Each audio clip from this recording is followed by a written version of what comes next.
దర్శనం చేసుకోవాలి, అదే వారి కోరికలని చెప్పుకోవాలని చెప్పి వస్తారు. అలాంటి నమ్మకమైన ప్లేస్ ని మారించడం చాలా దుర్మార్గం. ప్రక్షాళన ప్రారంభించాం. ఇప్పటికే చాలా వరకు ఇంప్రూవ్మెంట్స్ వచ్చాయి. దీన్ని లాజికల్ గా తీసుకెళ్తాం. ఏవైతే మాకు ఆధారాలు దొరికితే అలాంటి వాళ్ళపైన కఠినమైన చర్యలు కూడా ఉంటాయి. ఎవరైనా సరే తప్పు చేస్తే శిక్షించాల్సిందే. దానికి కూడా దోహదం.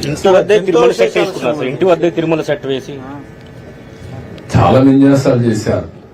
విన్యాసాలు చేసి పైశాచిక ఆనందాలు పొందారు. అందుకే నేను చెప్పింది ఏంటంటే ఈ రోజే కాదు, చాలా రోజులు భక్తులందరూ మనోభావాలు దెబ్బతిని చాలా మంది చాలా విధాలుగా బాధపడ్డారు. అందుకే నేను నిన్న కూడా చెప్పాను, ఎప్పుడు నా లైఫ్ లో ఇంత పెద్ద ఎత్తున గెలుపు రాలేదు. దానికి కారణం ఇలాంటి విషయాలన్నీ కూడా ప్రజల్లో ఒక చైతన్యం తీసుకొచ్చాయి. ఒక మాటలో చెప్పాలంటే ఒక రెవల్యూషన్, ఒక సైలెంట్ రెవల్యూషన్ వచ్చింది. దాని ఫలితమే నేను ఎలక్షన్ రిజల్ట్స్. ప్రసాదంలో జంతువశేషాలు వాడడం మీద ఏమన్నా ఎంక్వైరీ ఏమన్నా చేస్తున్నారు?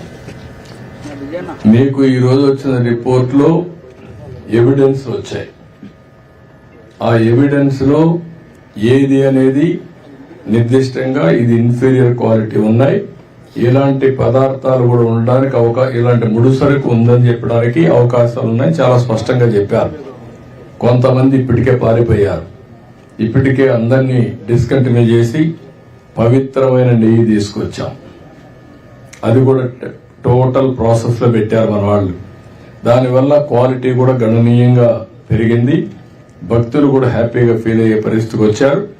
దీన్ని ఇంకా నెక్స్ట్ లెవెల్ కట్ చేసే పాలు తీసుకెళ్తాం. పాతవన్నీ కూడా ఏ విధంగా యాక్షన్ తీసుకోవాలో యాక్షన్ తీసుకుంటాం.